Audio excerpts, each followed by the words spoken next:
Era il 1997. Mio padre mi aveva assemblato un computer onestamente più che discreto col quale aprirmi finalmente al mondo dei giochi con la grafica del futuro. Mica i disegnetti pixellosi del 1994. Adesso c'erano i poligoni, ci aprivamo al mondo del 3D, del tridimensional fotorealismo. E quando per il mio compleanno mio padre mi portò in un negozio a scegliere un gioco col quale mettere alla prova la potenza della nostra macchina bestiale, che ormai era in grado di far girare agevolmente perfino Sua Maestà Quake, per suo grande disappunto io scelsi questo. Scelsi una raccolta di giochi, originariamente usciti su Sega Mega Drive nel 1994. Di nuovo, era il 1997, fuori c'era X-Wing vs TIE Fighter, ma io scelsi comunque i disegnetti pixellosi del 1994. E non avrei potuto fare scelta migliore. È evidente che già a 7 anni avessi una mentalità retro. Lo scatolone era bellissimo, aveva un logo che mi tatuerei in fronte e ho capito che Sonic sarebbe diventato un perno della mia esistenza dopo appena pochi secondi di gioco. Era come uno dei miei vecchi giochi di piattaforme per l'Amiga, ma sotto anfetamine, colorato, velocissimo, con una verticalità per me tutta nuova, e questi personaggini irresistibili come Knuckles di Echidna, che io chiamavo Knuckles, o KTE, che io pensavo essere un soprannome speciale, ma che era semplicemente l'acronimo del suo nome completo. Ricordo sia mio padre che mia madre dirmi cose come: ma come fai a giocare a sto gioco? Non ti fa venire brutta voglia? Brutta voglia in Sardegna significa nausea, altro che brutta voglia. Bella voglia non vuol dire un cazzo. Nel disco erano inoltre presenti sfondi per il desktop, il rumorosissimo screensaver animato e un player per ascoltare tutte le musiche di tutti i principali giochi di Sonic, che usavo spesso come sottofondo per altre attività, come ad esempio disegnare. Guarda questa mia personalissima interpretazione del gioco dell'oca, sembra più il gioco del bruco, in cui tutte le caselle sono una penitenza. Infatti non c'è neanche l'inizio, c'è il vizio. C'hai stare zitto per 10 secondi, andare di notte a cantare Anima Mia fuori, vicino al cancello, disegnare una shim, farsi crescere 3 manubri dalla forma equivoca sul petto, questo io veramente non ho un'idea, la temutissima indovina l'ora, ma soprattutto cosa sono i cicciopolenta? Quesito così importante che una casella da sola non bastava. Comunque, a me piacevano moltissimo le musiche del Riccio Blu di casa Sega. Che schifo. Tra l'altro sto gioco aveva la pessima abitudine di buggarsi in un modo molto particolare che mi spaventava a morte e che proverò ora a riproporre. E vuoi sapere cos'altro mi spaventava a morte? Questa scena, il filmato di apertura di Diablo col corvo che strappa il bulbo oculare dal cadavere. Il gioco in sé non mi faceva tanta paura, quindi imparai presto a saltare l'introduzione, anche se a volte mi piaceva sfidarmi a guardarla per vedere fin dove sarei arrivato prima di iniziare a martellare il tasto ESC. Mi piaceva camminare per Tristram, la musica rendeva la mia passeggiata malinconica ma avvincente, e mi piaceva l'idea di questo piccolo villaggio coi suoi abitanti disperati. Oltrepassato il cimitero, mi fermavo sempre ad interrogare l'omino ferito alle porte della cattedrale e poi mi immergevo nel terrificante sotterraneo, la cui atmosfera era straordinaria. Non progredivo mai granché, morivo facilmente, quindi ricominciavo sempre da capo, spesso cambiando classe, nella speranza di riuscire a spingermi un po' più avanti. Un giorno però, ricominciando per l'ennesima volta, giunto alla cattedrale, mi accorsi che l'omino ferito non c'era più. E non solo, tentativo dopo tentativo, mi accorsi che il sotterraneo era sempre strutturato in modo leggermente diverso dall'ultima volta. Cambiava perfino il colore, cosa che trovai stranissima. Io ero abituato ad impararli, i giochi. Giocando si impara, mi avevano detto. Attraverso i miei errori e fallimenti mi piaceva capire come prevedere ed aggirare il successivo ostacolo fino a perfezionare il mio metodo. Avevo un approccio pianistico al videogioco, ma Diablo aveva uno spartito che a ogni esecuzione manteneva la struttura e cambiava le note. Era sempre diverso, a volte c'era l'omino, altre no, a volte il primo piano del sotterraneo era un grande spazio aperto, a volte era uno stretto labirinto. E questa cosa per me era esaltante. Ricordo di averlo raccontato sia a mia madre che a mio padre, questo fatto del gioco che cambia. Giocai a Diablo incastrato nei primi piani del dungeon per un numero di ore spaventoso, ma mai spaventoso quanto quella volta in cui riuscii finalmente ad approcciare questa leggendaria stanzetta e fui accolto dalla celebre frase Fresh meat. Altro che principe che casca sugli spuntoni. Arrivederci Diablo. Che trauma. Anche Fallout, che ai tempi chiamavamo Fallout,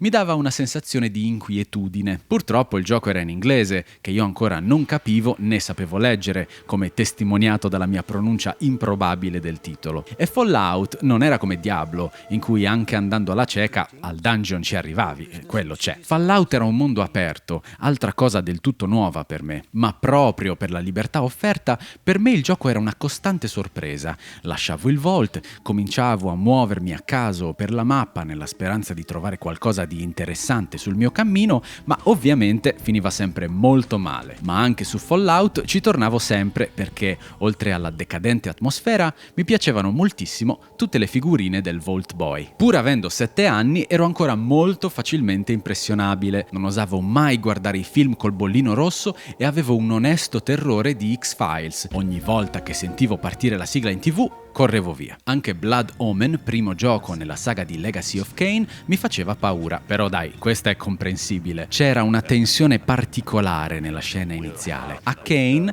nobile e aristocratico in viaggio per le terre di Nosgoth, viene negato il servizio in una taverna. Costretto a rimettersi in cammino, viene colto di sorpresa da un'imboscata e ucciso da un gruppo di assassini. Io non lo so quante volte da bambino abbia tentato di sventare l'assassinio di Kain, combattendo, scappando, tentando invano di rientrare nella locanda, ma non c'è modo di sopravvivere all'assalto. Per esigenze di trama è così che deve andare. La fruizione di questa scena avrebbe potuto essere stata proposta al giocatore in modo passivo, attraverso la visione di una cutscene, per esempio, ma il gioco sceglie invece di darci pieno controllo del protagonista, sapendo che tenteremo di reagire all'assalto, di sventare quello che è un destino già segnato, che tra l'altro meta. E questo piccolo dettaglio, questa idea che oggi potrà pure apparire banalotta, io me la porto nel cuore. Kain si risveglierà vampiro emergendo dalla sua bara nelle profondità di un mausoleo maledetto e da lì si svilupperà un'avventura oggettivamente tutt'altro che perfetta, ma per me indimenticabile. Un altro gioco col protagonista che emerge dalla propria tomba era Blood, con Caleb che dice I live again. Era uno sparatutto che girava sul Build Engine, quindi lo stesso di Duke Nukem 3D, decisamente troppo difficile per me. La mia cosa preferita su Blood era l'accendino, combinato con dei candelotti di dinamite pronti da lanciare addosso a demoni e cultisti, ma anche con un semplice deodorante per farne una sorta di lanciafiamme improvvisato. Tu dirai, che cattivo esempio! E non ti è venuta voglia di farlo nella realtà? Onestamente sì, ma Blood mi insegnò anche che se poi prendi fuoco fa malissimo. Senti Caleb come urla. Quindi no, alla fine non ci ho mai provato. Altro gioco che aveva i candelotti di dinamite da lanciare e che mi piaceva tantissimo era Outlaws, sparatutto LucasArts. Fui immediatamente catturato da queste lunghe e bellissime sequenze animate e doppiate in un modo fantastico. You never shot an innocent man. I never met an innocent man. Tutto, dall'estetica ai colori alla straordinaria colonna sonora, strizza l'occhio, anzi glielo spappola proprio a Sergio Leone, figli e parenti vari. Bellissimo e, contrariamente a quanto si dice oggi, secondo me un validissimo sparatutto, un po' ripetitivo e di mentalità forse un po' anziana già per l'epoca, ma non per questo meno valido. Io lo consiglio. Oltre a Dungeon Keeper, uno dei miei giochi preferiti era Theme Hospital, gestionale a tema ospedaliero. Non credo di doverlo presentare oltre, era un gioco popolarissimo, divertente e accessibile nonostante un certo grado di innegabile profondità. Io ci passavo le ore, amavo scoprire e provare a curare nuove e bizzarre malattie come la testa gonfia che andava scoppiata e poi rigonfiata alla misura giusta, o l'invisibilità. Si poteva sparare ai topi col cursore del mouse e non dimenticherò mai le musiche, che ancora oggi mi ritrovo spesso a fischiettare, e gli spassosissimi annunci all'interfono. Ti pregano i pazienti di non vomitare troppo. Io a Theme Hospital non ho mai smesso di giocare e non credo smetterò mai di tornarci una volta ogni tanto. Tra l'altro, non vorrei dire una castroneria, aspetta che adesso mi arriva il commento di quello che dice che usare la parola castroneria è un'inutile ostentazione, come una coppola in testa ad un tizio sulla Trentina con addosso jeans e sneakers. Quindi non vorrei dire una cazzata. Aspetta che adesso mi arriva il commento di quello che mi dice di non parlare sporco. Vabbè dai, non rischio, non lo dico, andiamo avanti. Giunse Cos'è Carmageddon, che già dal menu principale ti accoglieva con un puntatore a forma di mano mozzata e sanguinante. Era un gioco, almeno per me, straordinario, che divenne un controverso caso mediatico. Il violentissimo gioco dove vinci se investi i pedoni. Cosa peraltro vera, perché uno dei modi di vincere le gare in questo peculiare gioco di corse, oltre ad arrivare primi o distruggere le macchine di tutti gli avversari, era proprio quello di sterminare tutti i pedoni presenti sulla mappa di gioco. Insomma, in quegli anni c'era chi collezionava stelle e chi collezionava esseri umani e animali appiattiti sull'asfalto. E credo fu proprio questa libertà d'approccio a stuzzicarmi da bambino,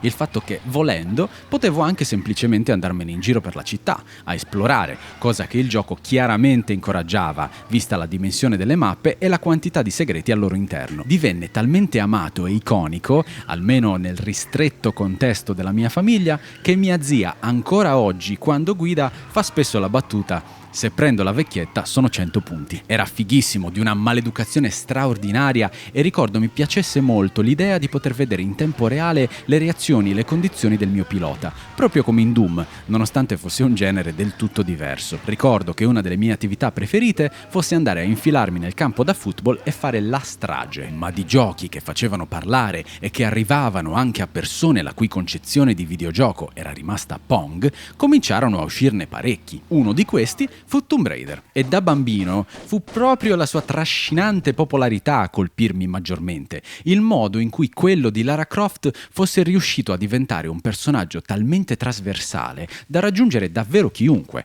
pur non avendo forse l'immediata accessibilità di personaggi come Mario o Sonic. Eppure, da un giorno all'altro, tutti erano in grado di riconoscere la treccia, le tette a punta e le 2 pistole. Iconic. E quando perfino mio nonno, vedendomi giocare, disse: "Ah, Tomb Raider, fermi tutti."